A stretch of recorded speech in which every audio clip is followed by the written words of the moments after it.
Hello dear students, welcome to online class. I'm present here with the new topics, and in my previous classes I discussed about narration and I gave you some information about narrations. Today I will discuss about interrogative sentence in narration. প্রিয় শিক্ষার্থী, আমি গত ক্লাসে narrationের কিছু তথ্য তোমাদেরকে দিয়েছিলাম। আজকে আমরা ন্যারেশনে ইন্টারোগেটিভ সেন্টেন্স নিয়ে আলোচনা করব। আমরা সংক্ষেপে বোঝার চেষ্টা করি, যেহেতু আমাদের ভিডিওটি একটু ছোট সাইজে করতে হবে। ওকে প্রিয় শিক্ষার্থী, আমরা লক্ষ্য রাখি যে ইন্টারোগেটিভ সেন্টেন্স হলো প্রশ্নবোধক বাক্য, অর্থাৎ যে সেন্টেন্স কোনো কিছু জানতে চাওয়া হয় বা প্রশ্ন করা বোঝায় তাকে ইন্টারোগেটিভ সেন্টেন্স বলে। আর আমরা ইন্টারোগেটিভ সেন্টেন্সটি অক্সিলারি ভার্ব দিয়ে এবং ডাব্লিউএস ওয়ার্ড দিয়ে শুরু হয় এবং শেষে ইন্টিগ্রেশন মার্ক থাকে। প্রিয় শিক্ষার্থী, তাহলে আমরা জানলাম যে ইন্টারোগেটিভ সেন্টেন্স কাকে বলে এবং এর বৈশিষ্ট্যটা কি। এবার আমরা একটু চলে আসি যে ইন্টারোগেটিভ সেন্টেন্সের কিছু প্রকার আমরা একটু জেনে নিই। আমরা ছোট ক্লাসে ক্লাস 6 7 আমরা জেনেছি, তারপরও আমরা একটু জেনে নিই। ইন্টারোগেটিভ সেন্টেন্সে সাধারণত ইন্টারোগেটিভ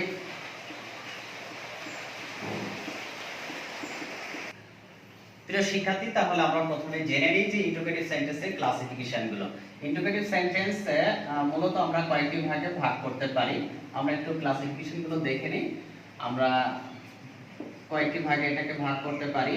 ইয়েস নো কোশ্চেন অথবা ইয়েস নো ইন্টারোগেটিভ সেন্টেন্স। এটাকে আবার অন্য একটি নাম বলা যায়, এটা হলো close ended question. Close ended question আমরা বলতে পারি। আরেকটি নামে আমরা এটাকে বলতে পারি, সেটি হলো পোলার কোশ্চেন। Polar question. তো আমরা অনেকে ইয়েস নো কোশ্চেনের সাথে পরিচিত, তো এটাকে ইয়েস নো কোশ্চেনে বলে। আমরা বড় ক্লাসে যেটা জানতে পারবো যে close ended question, polar question. আরেকটা নাম হলো W H what question.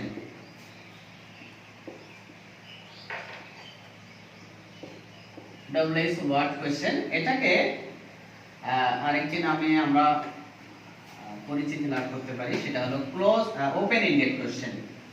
Open ended question.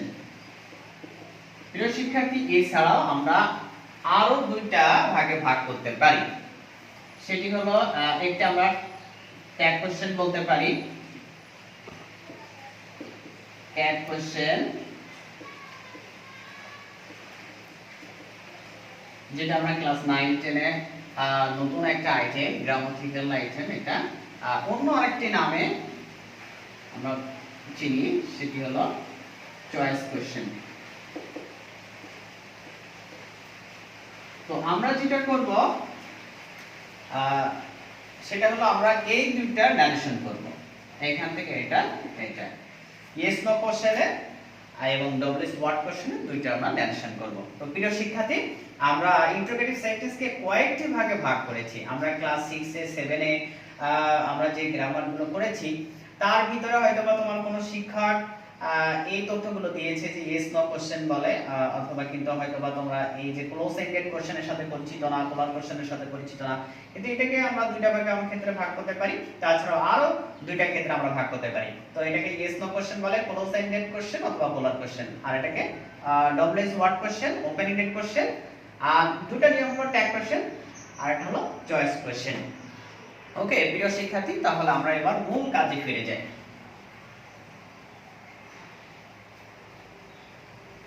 আজকে আমি ন্যারেশনের যে বিষয়টি আলোচনা করব সেটা আমি ফোকাস পয়েন্টে দিয়ে দিচ্ছি। Rule 1 yes no question. আমরা দুইটা রুলে ভিতরে আমরা ইন্টারোগেটিভ সেন্টেন্সটা শেষ করে দেওয়ার চেষ্টা করব ইনশাআল্লাহ। তো আমরা রুল 1 এ দেখি যে ইন্টারোগেটিভ সেন্টেন্স আমরা ডাইরেক্ট ন্যারেশনের যে স্ট্রাকচারটি ফলো করব, সাধারণত সাবজেক্ট ভার্ব ইনভার্টেড কমা, এই অংশটাকে বলে রিপোর্টিং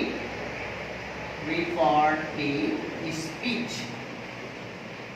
রিপোর্টিং স্পিচ আমি পূর্বের ক্লাসে বলেছিলাম যে এই অংশটাকে কখনো তোমরা রিপোর্টিং ভার্ব বলবে না, কারণ এখানে যে ভার্বটা ব্যবহার করা হয় সেটাকে বলবে রিপোর্টিং ভার্ব, আর পুরো অংশটাকে বলে রিপোর্টিং স্পিচ। ইনভার্টেড কমার ভিতরে থাকবে সাধারণত auxiliary verb, subject, main verb, extension, note of integration mark, এটাকে আমরা দেব। এটাকে পুরোটা বলবে রিপোর্টেড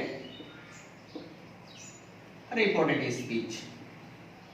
ওকে প্রিয় শিক্ষার্থী, তাহলে আমরা ডাইরেক্ট ন্যারেশনে যে ফরম্যাটটা থাকবে সেটার সাথে আমরা পরিচিতি লাভ করলাম। এবার আমরা দেখব ইনডিরেক্ট ন্যারেশনে কি থাকবে। ইনডিরেক্ট আমরা দেখে নেব আমাদের ফরম্যাটটা কেমন হতে পারে। আমরা প্রথমে সাবজেক্ট বসিয়ে দেব, এরপর রিপোর্টিং ভার্বের ভার্ব হিসাবে আমরা ইনডিরেক্ট স্পিচে বসাতে পারি আস্ক, অথবা ইনকোয়ার্ড বসাতে পারি, কিন্তু আস্কড বসালে বেটার হয়। তো আমরা সাবজেক্ট প্লাস এখানে আস্কড বসিয়ে দেব। এবার প্রশ্ন হচ্ছে যে আমাদের ইনভার্টেড কমার পরিবর্তে আমরা এখানে কি বসাবো। অবজেক্ট থাকলে অবজেক্টে বসাতে পারি, অনেক যে নাও থাকতে পারে। প্লাস আমরা ইনভার্টেড কমার পরিবর্তে ইফ অথবা ওয়েদার বসাতে পারি। তো আমরা ইফ বসানোর চেষ্টা করব, ওয়েদারটা নাও বসালে হয়, যে কোনো একটি বসাতে হবে। তো প্রিয় শিক্ষার্থী, প্রথমে হলো সাবজেক্ট, তারপর আস্ক, তারপর অবজেক্ট থাকলে বসাবো, না থাকলে বসাবো না। ইনভার্টেড কমার পরিবর্তে ইফ অথবা ওয়েদার, প্লাস আমরা সাবজেক্ট বসাবো, এরপর মেইন ভার্ব বসাবো, এরপর অবজেক্ট অথবা এক্সটেনশন বসিয়ে দেব। ওকে, লাস্টে আমাদের ফুল স্টপ বসবে, কেননা এটা কিন্তু যে রিপোর্ট স্পিচের ভিতরে যে টেন্স, যে সেন্টেন্স থাকুক না কেন, প্রত্যেকটা সেন্টেন্স আমাদের ইনডিরেক্ট ন্যারেশনে সেটাকে অ্যাসার্টিভ সেন্টেন্সে নিয়ে আসতে হবে। আমাদের গঠনটা তেমনটি হয়েছে, সাবজেক্ট, মেইন ভার্ব, অবজেক্ট অথবা এক্সটেনশন। ওকে, আমরা একটু एग्जांपल দেখে নিই। যেমন Raju said to his sister, comma inverted comma শুরু, এখানে will you go to school, note of integration mark. Okay প্রিয় শিক্ষার্থী, তাহলে এই সেন্টেন্সটা আমাদের ডাইরেক্ট ন্যারেশনের গঠনের সাথে মিলছে কিনা আমরা একটু দেখে নিই। Raju said to his sister, Raju তার বোনকে বলেছিল। এখানে আমরা দেখছি সাবজেক্ট ভার্ব আছে এবং একটা অবজেক্ট আছে, এবং আমাদের যে রিপোর্টেড স্পিচের স্ট্রাকচারটা আমরা দেখছি যে প্রথমে অক্সিলারি ভার্ব, তারপর সাবজেক্ট আছে, তারপর মেইন ভার্ব গো আছে, তারপর এক্সটেনশন আমরা বসিয়ে দিলাম। ওকে প্রিয় শিক্ষার্থী, আমরা কিভাবে ইনডিরেক্ট ন্যারেশনে পরিবর্তন করব সেটা আমরা একটু দেখে নিই। প্রথমে রাজু সাবজেক্ট বসে যাবে, said to এর পরিবর্তে আমরা asked বসিয়ে দিলাম, এরপর অবজেক্টটাকে বসিয়ে দিচ্ছি sister। ওকে, তাহলে এতটুকু পরিবর্তন করলাম, said to এর পরিবর্তে asked বসিয়ে দিচ্ছি। এবার আমরা আসি ইনভার্টেড কমার পরিবর্তে আমরা if বসিয়ে দিলাম। গুড, এবার আমরা একটু দেখে নেব এই সেন্টেন্সের সাবজেক্ট কোনটা। সাবজেক্ট হলো ইউ। আমি পূর্বের ক্লাসে বলেছিলাম, পরিবর্তনগুলো দেখিয়ে দিয়েছিলাম যে রিপোর্টেড স্পিচের ভিতরে টেন্সের পরিবর্তন হবে, পারসনের পরিবর্তন হবে, অর্ডারের পরিবর্তন হবে। যদি পারসনের পরিবর্তন ক্ষেত্রে বলেছিলাম যদি ফার্স্ট পারসন হয় তাহলে সাবজেক্টের সাথে, সেকেন্ড পারসন হলো অবজেক্টের সাথে, আর থার্ড পারসনে করে পরিবর্তন হবে না। প্রিয় শিক্ষার্থী, তাহলে সেকেন্ড পারসন যদি থাকে তাহলে অবজেক্টের সাথে সম্পর্ক, object his sister, feminine gender. তো সেই ক্ষেত্রে আমরা এর প্রোনাউনটা শি আসে, তো আমরা এখানে বসাবো শি। শি আর উইল থাকলে উড বসে, শি উড। গো থাকলে গো বসবে, কিন্তু কাম থাকলে গো বসে ফুল স্টপ।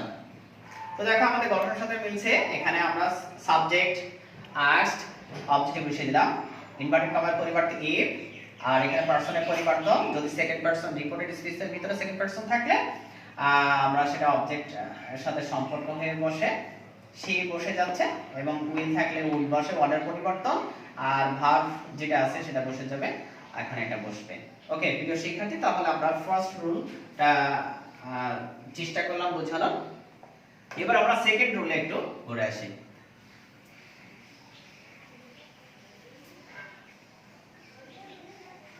আমরা গঠন অনুসারে যদি আমরা ন্যারেশনটাকে বোঝার চেষ্টা করি তাহলে আমাদের মনে থাকবে। তো আমরা রুল বি এখানে ডব্লিউএস ওয়ার্ড যে কোশ্চেনটা বা ডব্লিউএস ওয়ার্ড ইন্টিগ্রেটিভ সেন্টেন্সটা আমরা একটু দেখে নিই। প্রথমে আমাদের সাবজেক্ট বসবে, এরপর ভার্ব বসবে, অবজেক্ট থাকলেও থাকতে পারে, নাও থাকতে পারে, কমা ইনভার্টেড কমা শুরু। প্রিয় শিক্ষার্থী, আমরা আগে বলেছি যে প্রথম অংশটাকে ইনভার্টেড কমার বাইরের অংশটাকে রিপোর্টিং স্পিচ বলে, দ্বিতীয় অংশটাকে রিপোর্টেড স্পিচ। আর এখানে WH word auxiliary verb, subject, main verb, extension, note of integration না ইনভার্টেড কমা শেষ। তো এটা হলো আমাদের ডাইরেক্ট ন্যারেশনের যে ফরম্যাটটা সেটা আগে দেখলাম। এখন আমাদের ইনডাইরেক্ট ন্যারেশনের ফরম্যাটটাকে একটু জেনে আসি। ইনডাইরেক্ট ন্যারেশনের যে ফরম্যাটটা, প্রথমে একই রকম হবে। এখানে রিপোর্টিং স্পিচ যে ভাবটা আছে ওটা পরিবর্তিত হয়ে আস্তে বসে দিতে পারবো, অথবা ইনকোয়ার্ড অফ বসালেও হবে, সেটা ভুল নয়, তবে আস্তে বসালে সেটা ভালো হয়। অবজেক্ট থাকলে বসাবো, না থাকলে বসানো প্রয়োজন নাই। ওকে, ইনভার্টেড কমা এর পরিবর্তে আমরা কোনো কিছু বসাবো না, যে ডব্লিউএস ওয়ার্ডটি থাকবে সেই ডব্লিউএস ওয়ার্ডটি আমরা এখানে বসিয়ে দেব। তো আমরা এখানে ডব্লিউএস ওয়ার্ডটি বসিয়ে দেব প্লাস এখানে আমরা অ্যাসার্টিভ সেন্টেন্স করে দেব, subject plus main verb plus extension plus full stop. আমরা এখানে কিন্তু আর জিজ্ঞাসা চিহ্ন দিতে পারবো না, কেননা পূর্বেরটা ছিল এই রিপোর্টেড স্পিচের অংশটি ছিল ইন্টারোগেটিভ সেন্টেন্স, আর যখন আমরা ইন্টারোগেটিভ করছি তখন এটা অ্যাসার্টিভ সেন্টেন্স হয়ে যাচ্ছে। তো সেটা আমাদেরকে খেয়াল রাখতে হবে। এবার আমরা একটু উদাহরণ দিয়ে বোঝার চেষ্টা করি। ওকে,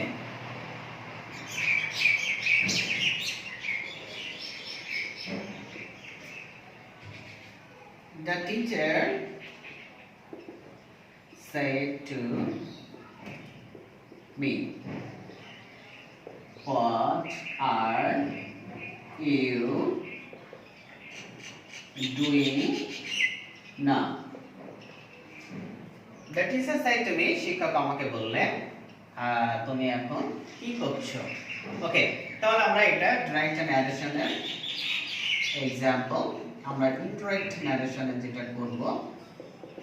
ওকে, আমরা সাবজেক্টে কি বসিয়ে দেব, দ্য টিচার সেইটের পরিবর্তে আমরা আর্টস বসিয়ে দেব মি। এখন আমরা এটাকে লক্ষ্য করব, ডব্লিউএস ওয়ার্ড আমি বলেছিলাম ডব্লিউএস ওয়ার্ডটি এখানে বসে যাবে, তো হোয়াটটি বসিয়ে দিলাম। হোয়াট সাবজেক্ট কি আছে, ইউ আছে, কার সাথে সম্পর্ক, অবজেক্টের সাথে, তাহলে আমরা এখানে আই বসিয়ে দেব। আর আমি পূর্বের ক্লাসে যে টেন্সের পরিবর্তন খুব সুন্দর করে বুঝিয়ে দেওয়ার চেষ্টা করেছিলাম। তো আমরা এখানে am ইনজার থাকলে ওয়াজ ওয়্যার বসে যাবে, আমি এখানে আই ওয়াজ। আর এখানে ভার্ব আছে ডুইং, আমি এখানে ডুইংটা বসিয়ে দেব, নাও থাকলে দেন বসিয়ে দেব। Okay, full stop. So that teacher asked me what I was doing then. প্রিয় শিক্ষার্থী, তাহলে কি এটা বোঝা যাচ্ছে? তাহলে আমরা দেখো যে প্রথমে ডাইরেক্টের আমরা গঠনটাকে বুঝতে পেরেছি এবং ইনডাইরেক্ট গঠনটাকে আমরা জেনে নিচ্ছি। এরপর আমরা উদাহরণের মাধ্যমে আমরা আরো পরিষ্কার হলাম এই বিষয় সম্পর্কে। প্রিয় শিক্ষার্থী, তাহলে আমরা যদি ইন্টারোগেটিভ সেন্টেন্স থেকে কোনো প্রশ্ন আসে আমরা এইভাবে বোঝার চেষ্টা করব। Okay, that's all for today. Thank you, take care of yourselves, see you again next class.